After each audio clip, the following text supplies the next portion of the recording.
சீமான் மீது வழக்கு பதிவு செய்யப்பட்டுள்ளது. எதுக்கு? இந்த ஒரு விவகாரத்தில். எனவே இந்த விவகாரத்தை பொறுத்த வரைக்கும் சீமான் பேசின பேச்சை வச்சு ஒரு பூதாகாரமாக மக்களை திசை திருப்பி கொண்டு போகிறதுக்கு திமுக அரசு தீவிரமாக செயல்படுது. அதுக்கு வேறு வேலை வெட்டி இல்லாமல் இருக்கக்கூடிய தீக்கா போன்ற இயக்கங்களை அந்த வேலையை பார்த்துக்கிட்டு இருக்கானுங்க. அதனால் ஒரு 61 வழக்குகள் பதிவாயிருக்கு. கல்யாண வீட்டிலேயே அவனால போயிட்டான்னு எழுதுறானே, இந்த மாதிரி ஒரு இலக்கியம் யாருக்கு என்ன லாபம் அப்படின்ட்டு நான் அந்த இதை பற்றி சொன்னேன், சிலப்பதிகாரத்தை பற்றி.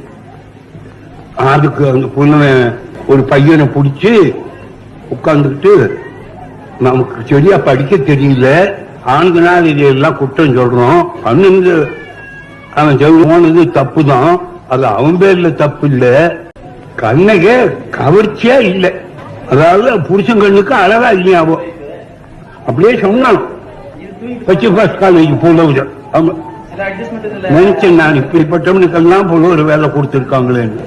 கவர்ச்சியா இல்ல, அதனால அவன் அவ பின்னால போயிட்டான்.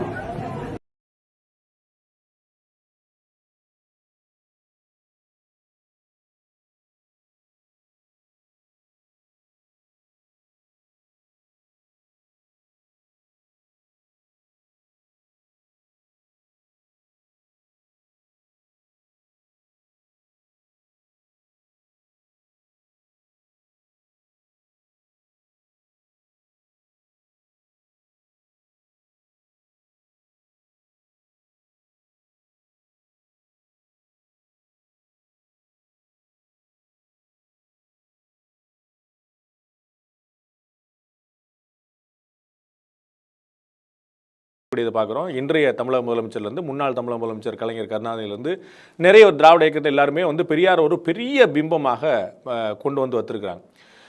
இந்த தமிழர்களுடைய வாழ்க்கையில் பெரியாருடைய பங்கு எவ்வளோன்னு தெரியறதுக்கு முன்னாடி, பெரியார் தமிழரா?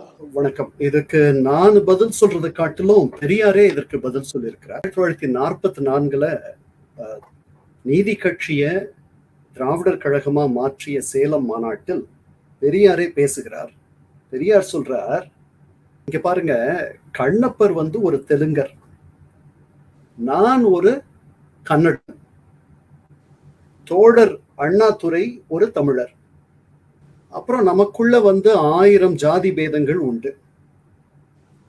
என்னை பொறுத்த வரைக்கும் என்ன தமிழனா அழைக்கிறதுக்கு நான் ஒப்புக்கொள்ளுகிறேன், மற்ற கன்னடர்கள் ஒப்புக்கொள்ள மாட்டார்கள்.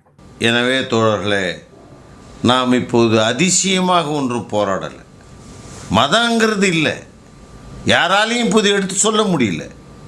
கடவுளுங்கிறதும் தப்பு, எவனும் கடவுளுக்கு அர்த்தம் சொல்கிறவனும் இல்லை.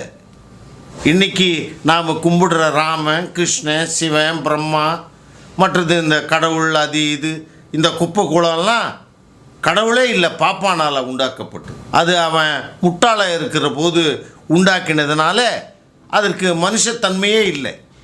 சும்மா குடிகாரன் எப்படி எழுதுவானோ அப்படி தான் எழுதணும்.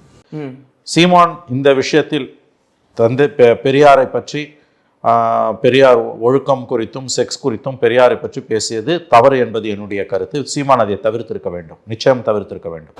எவ்வளோ வாய் கொழுப்பு பாருங்க அந்த சீமானுக்கு. இந்த வாய் கொழுப்பு தயவுசெய்து திமுக காட்டுங்க, அண்ணா திமுக காட்டாதீங்க.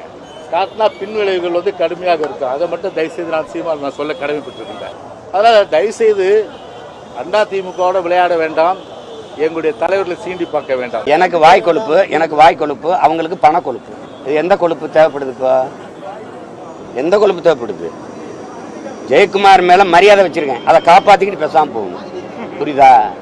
என்னட்ட மோதக்கூடாது. இலக்கை எதுவும் இல்லாதவன்ட்டு வார்த்தையை கொடுக்காத, சவால் விடாதேங்கிறான் ஹிட்லரு. நீ பணம் வச்சிருக்கா, கோடி கோடியா கொள்ளையடிச்சு வச்சிருக்க, என்னை எதிர்த்து பேசுற நீ பிஜேபி எதிர்ப்பியா? காலையில் ரைடு வந்துடும். தேவையில்லாத சேட்டை வச்சுக்கிற கூடாது. எனக்கு ஒன்றும் கிடையாது இழக்கிறதுக்கு, உயிரை தவிர ஒன்றும் கிடையாது. புரியுதா? மயிரும் உயிரும் உதிர்ந்தால் ஒன்றென்றறிகன்னு கவிப்பேரம் எழுதுனதை படிச்சவங்க நாங்கள்.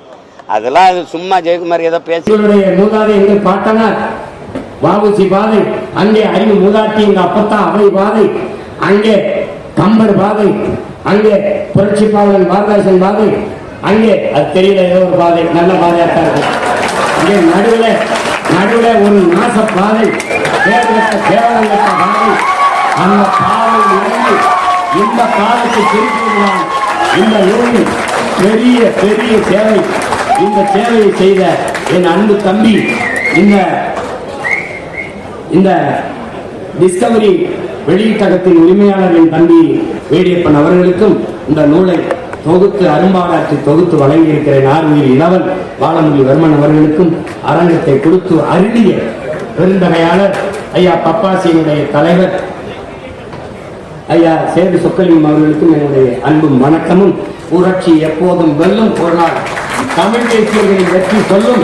தமிழ் தாய் வாழ்க, தலைவர் பிரபாகரன்